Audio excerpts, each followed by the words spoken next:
the teaching of writing and writing in the curriculum. How are genres presented in the curriculum?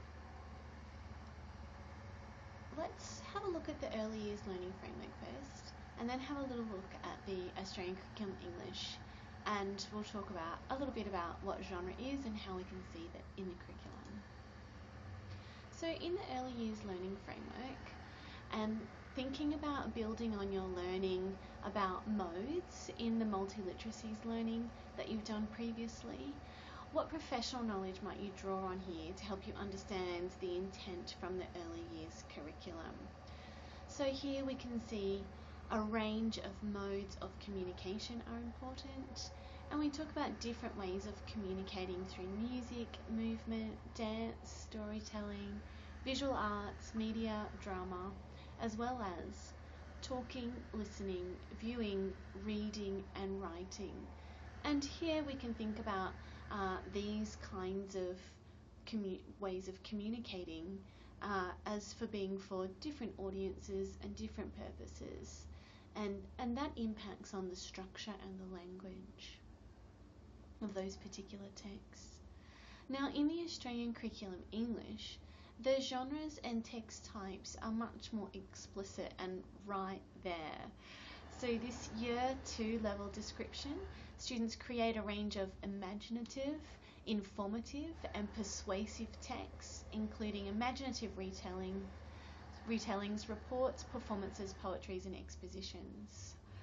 So you can see that the different types of texts for particular audiences and purposes are really stated up front in the Australian curriculum. So this particular descriptor explicitly states the types of texts and text structures and language features. Now, your professional knowledge around genre informs you, or will inform you as you learn more about genre, that these are driven by social context, audience and purpose.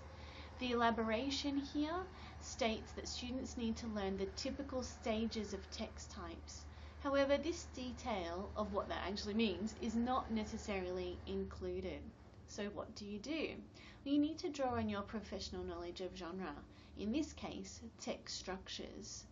Your textbook for this unit is particularly helpful for learning about genres and text structures and language features of different text types. So I want you to go to your textbook and have a look at the stages of an imaginative retelling. Do you see why I picked that text type was identified in the Year 2 curriculum in the overview here? What are the common stages? So go and have a look, pause, and then come back.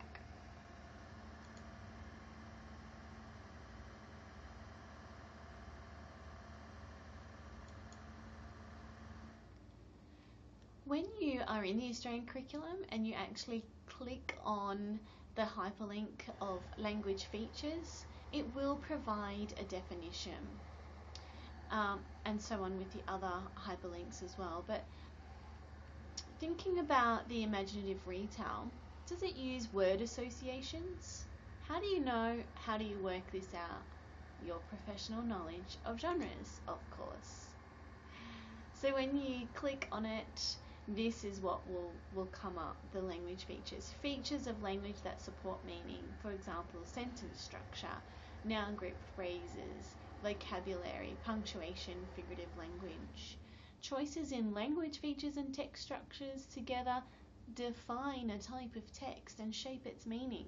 And these choices that we make around structure and language features will vary according to the purpose of a text, its subject matter, the audience, and mode or medium of production. And here you can think about, well, this sort of highlights for me the 4 resources model around understanding the text user resources, where you're thinking about what is this text actually used for, who is it used for, or who is it aimed at, and then that actually varies the structure and language. So go back to your textbook and have a look and see if the word associations are a language feature of imaginative retell.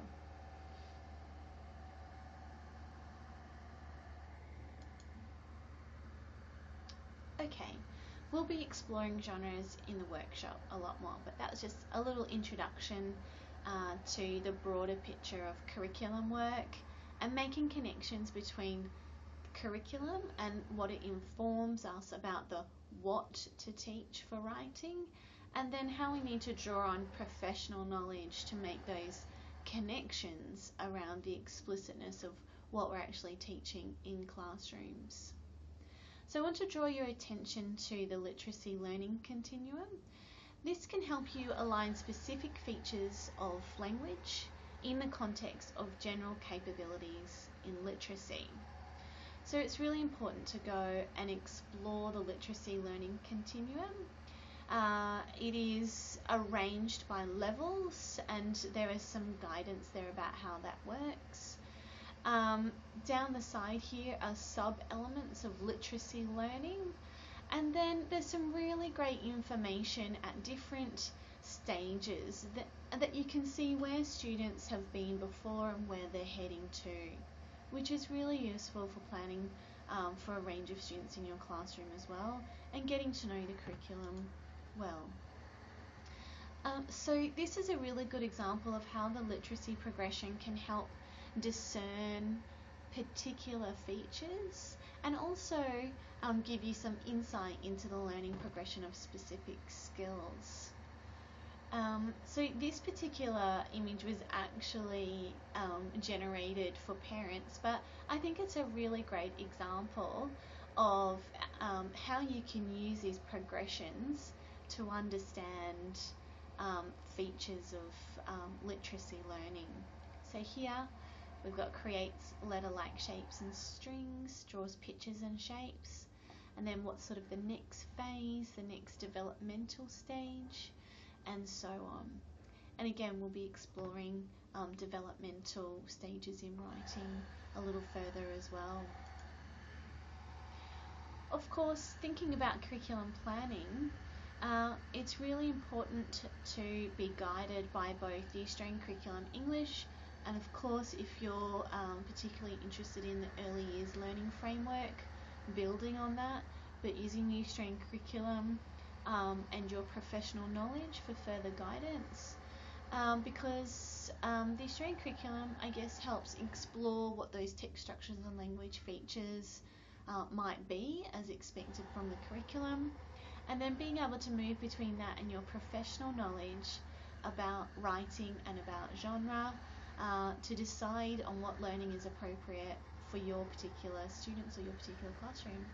Of course, their learning needs are at the forefront of these decisions, and that will be part of your future decision making when you've got your own real classroom.